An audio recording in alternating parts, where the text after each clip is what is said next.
Hello everyone, तो चलिए आज का क्लास स्टार्ट करते हैं। और आज का क्लास आपका डाउट क्लास नंबर 8 है। अब ज़रा देखिए, जिनको भी पीडीएफ्स चाहिए, जितने भी लेक्चर्स हैं इस चैनल पे, तो आप इस नाम से एक एप्लीकेशन है, डाउनलोड कर लेना, जिसका लिंक मैं कमेंट में दे रखा हूँ। अगर आपको मेरे से पर्सनल गाइडेंस चाहिए तो इस नंबर पर व्हाट्सअप करना, सिंपली लिखना पर्सनल गाइडेंस, मैं आपको बता दूंगा इसको ज्वाइन करने के क्या फ़ायदे हैं, क्या प्रोसीजर है ज्वाइन करने का। ठीक है, अब ज़रा बात करते हैं। देखो, आज मैं ये क्वेश्चन सबको पूछा था व्हाट्सअप में, सबको ये मैसेज चला गया होगा, तो मैक्सिमम लोगों ने गलत कर दिया इसका आंसर। यहाँ पर आपको ये बताना था कि एक ये सेंटेंस है, इसमें अंडरलाइन का कुछ पार्ट है, इसको ये बताना है कि अंडरलाइन वाला पार्ट कौन सा क्लॉज है। तो सब लोग सोच रहे हैं कि क्लॉज में पढ़ा नहीं तो कैसे इसका आंसर आएगा। तो इसका क्लॉज से नहीं, मतलब क्लॉज का जो चैप्टर है उससे इसका कोई लेना देना नहीं है। मतलब अगर बेसिक चीज़ भी अगर आप जानते हो ग्रामर की, तो आप आराम से इसका आंसर दे सकते थे। मतलब स्टार्टिंग में जो सेंटेंस पढ़ाया जाता है ना, तो अगर वो भी पढ़े हो, मतलब एक ग्रेजुएट लेवल के स्टूडेंट को अगर ग्रामर स्टार्टिंग से पढ़ाया जाए, सेंटेंस वाले चैप्टर से स्टार्ट किया जाए, सेंटेंस बनाना सिखाया जाए, तो वहीं से है ये स्ट्रक्चर, मतलब ये जो आंसर है उसका वहीं पर है। तो बेसिक सी बात आपको जाननी चाहिए थी। अब ज़रा देखो, नहीं जानते कोई बात नहीं, मैक्सिमम लोगों ने क्या गलती करी है ये मैं आपको बता रहा हूँ। यहाँ पर मेलोडियसली एक वर्ड है, तो उनको लगा कि इस पार्ट में मेलोडियसली है, मतलब एक एडवर्ब है, तो एडवर्ब क्लॉज होगा, जो कि थर्ड आंसर क्लिक कर दिए। ज़्यादातर लोगों ने थर्ड आंसर बताया, जो कि बिल्कुल गलत है। फिर दूसरी गलती क्या करते हो आप लोग, देखो दूसरी गलती ये करते हो कि अगर मैं बोलूँ कि इसका आंसर फर्स्ट नंबर ऑप्शन है नाउन क्लॉज, तो आप सोचते हो कि यार इस वाले पूरे पार्ट में कहीं नाउन तो है ही नहीं, फिर ये नाउन क्लॉज हो कैसे गया, यही तो सोचते हो।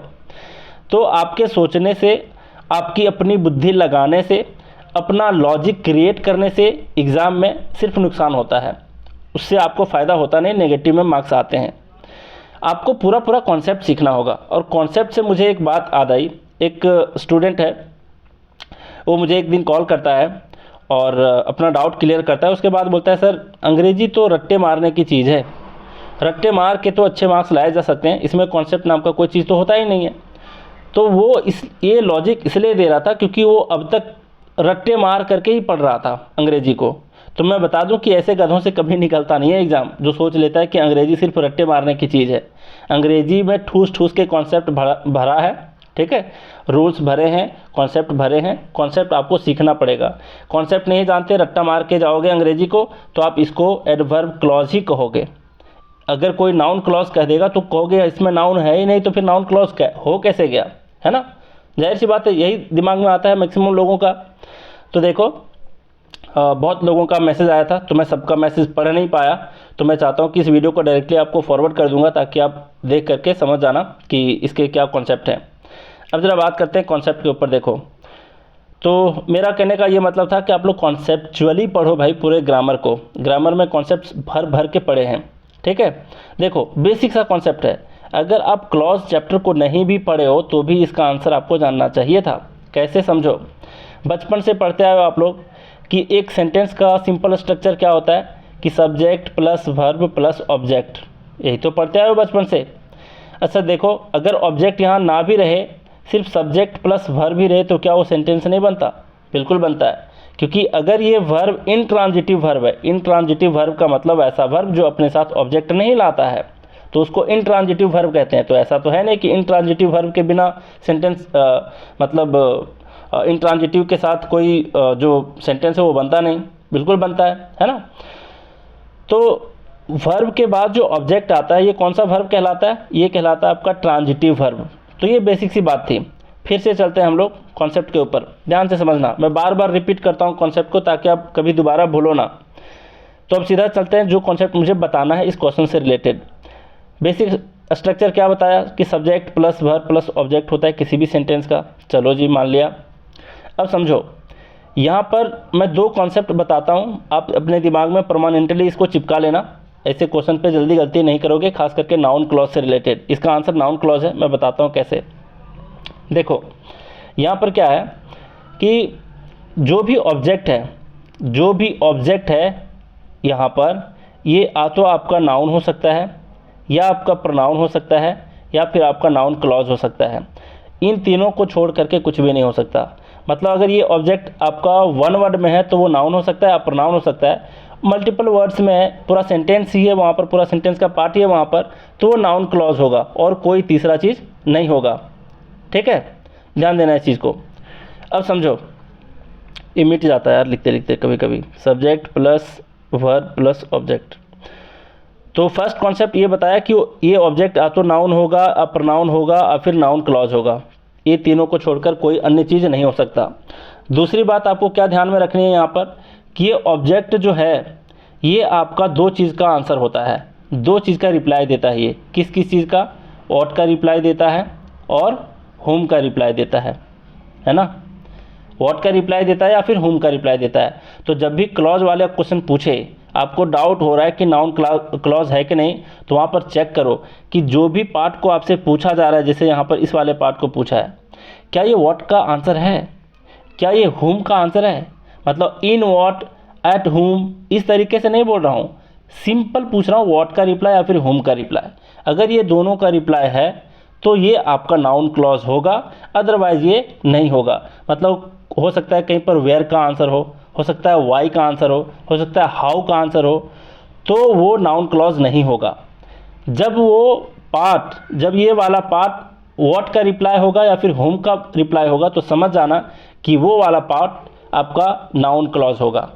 ठीक है, तो दोनों बातें मैं बता दिया, जो क्लॉज से रिलेटेड भी है और जो ऑब्जेक्ट से रिलेटेड कॉन्सेप्ट आता है कि वो नाउन होगा, फिर प्रोनाउन होगा, फिर नाउन क्लॉज होगा। ठीक है, दोनों को कंबाइंड तरीके से बता दिया, दोनों कॉन्सेप्ट के रूप में, ताकि आप इसको याद रख पाओ, समझ पाओ। फिर से एक बार रिपीट करता हूँ, ध्यान देना। Subject plus verb plus object आपका क्या होता है, एक बेसिक स्ट्रक्चर होता है किसी भी सेंटेंस का।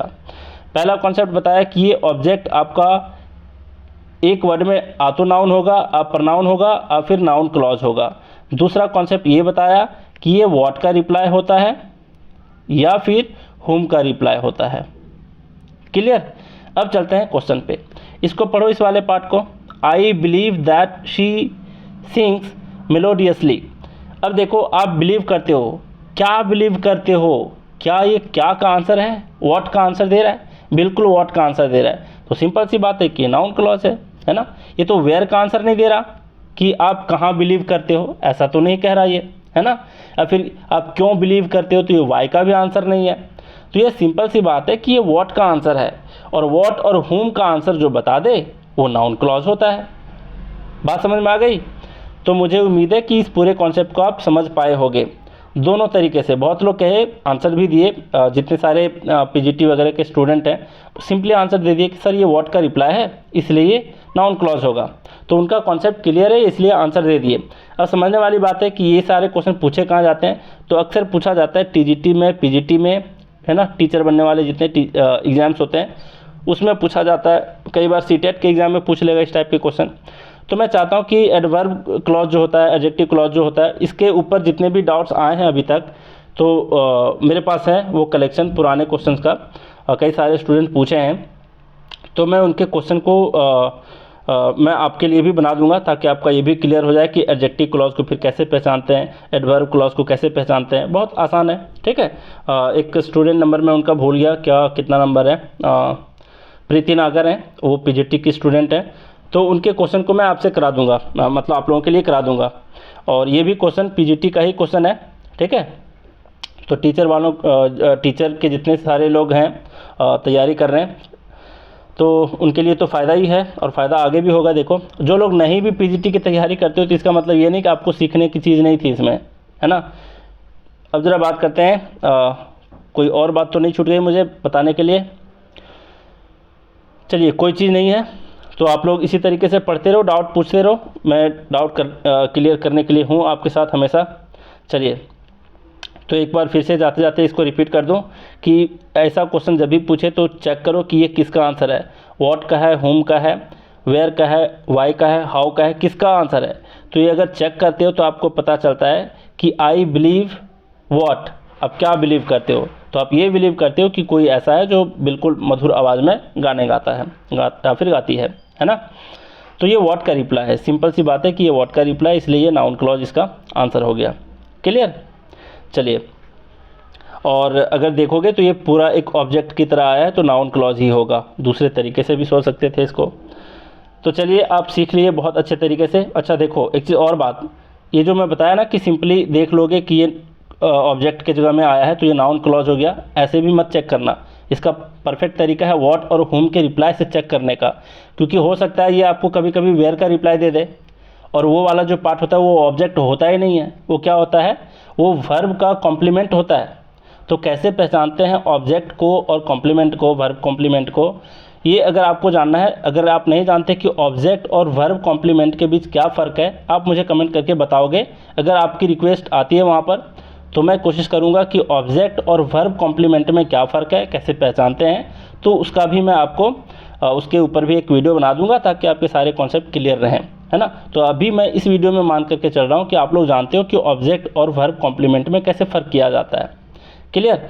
तो इसमें सिंपल सी बात थी कि आपको पहचानना था कि व्हाट का रिप्लाई है तो जाहिर सी बात है ये नाउन क्लॉज है, भले ही इसमें कहीं भी नाउन नहीं दे रखा। समझ गए बात को। तो इस तरीके से आपको कॉन्सेप्ट अपना क्लियर रखना चाहिए, नहीं कि आपकी अपनी बुद्धि लगानी चाहिए। क्लियर। तो चलिए भाई, आज भी बहुत कुछ सीखे। वीडियो को लाइक करना आप लोग मत भूलना। तो चलिए आज का क्लास हम लोग यहीं रैप अप करते हैं। Thank you very much.